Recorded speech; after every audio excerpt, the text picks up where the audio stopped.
Welcome to the Ancestral Findings Podcast. This is episode 239. There are plenty of free genealogical resources to use online. Some are well known, others less so. Today, I'll give you 8 little-known, free online genealogical resources that you can use to build your family tree without breaking your bank or wallet.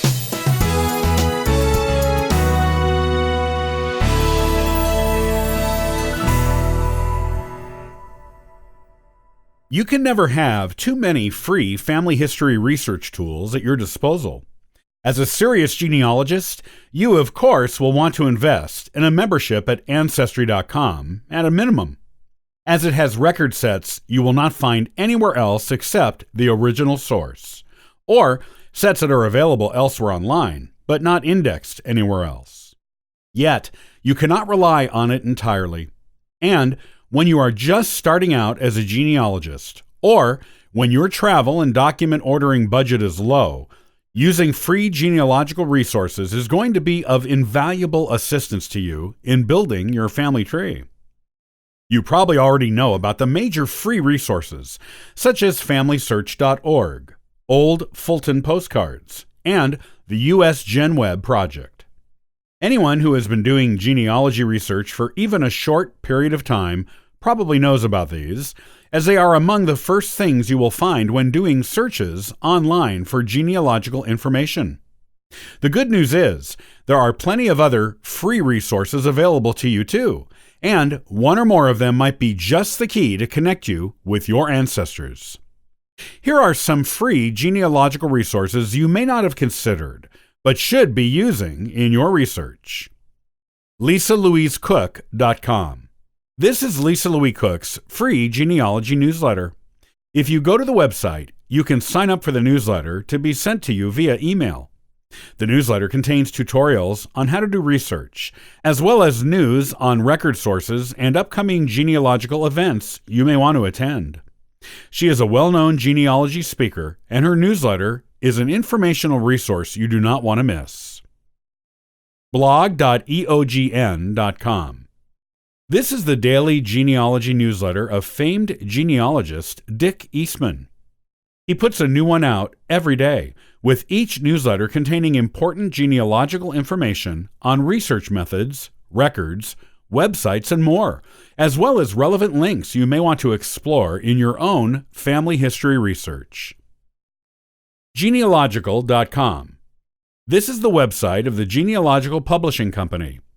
This Baltimore-based bookseller and publisher has a good collection of suggestions for genealogy research and resource books that may be of use to you in your own genealogical pursuits. Their website also sometimes has essays written by employees or guest writers on genealogical research topics. AthensLibrary.org. This is the website of the Athens-Clarke Public Library System in Athens, Georgia. It has a list of genealogical lectures and lectures on local history that are going on in northern Georgia. If you're in the area, it is worth signing up for their free e-newsletter so you can get this information. Simply go to the main website, then the Athens-Clarke County Library site, then the Heritage Room site, and then the Join Our Mailing List site. VVMF.org. This is the website of the Vietnam Veterans Memorial Association. It has a Wall of Faces project online, which has a goal of making sure every soldier who died in the Vietnam War has a photograph of them posted online. You may find your Vietnam War ancestors on there, and maybe biographical information on them that could help you in your genealogical research. The website is still looking for more than 4,000 photographs to complete their Wall of Faces project. And if you have one of those missing photos, you could do a good genealogical deed and contribute to the wall. FamilyTreeNow.com.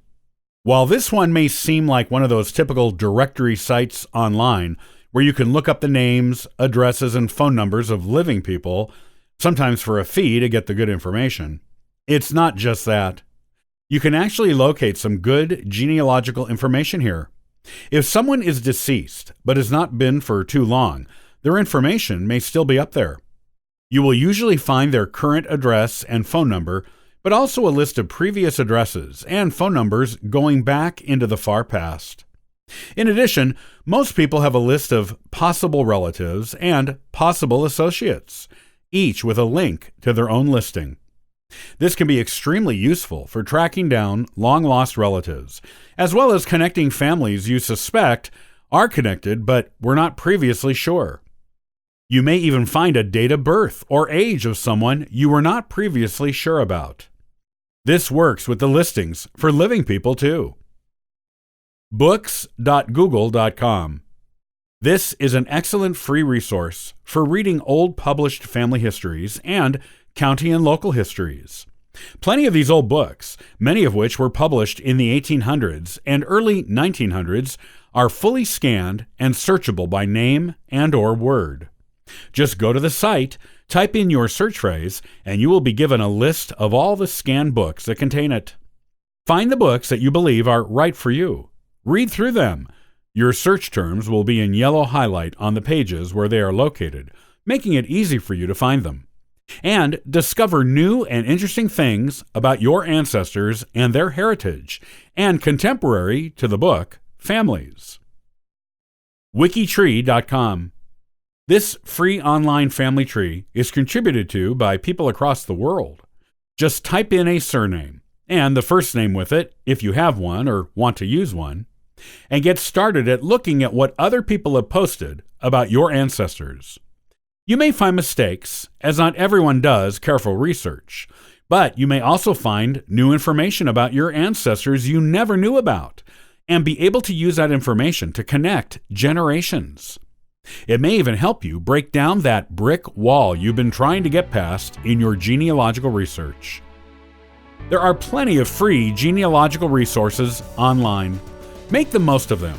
Back up what you find there with other sources to corroborate the information, and your family tree will be healthier and more robust for it, without breaking the bank.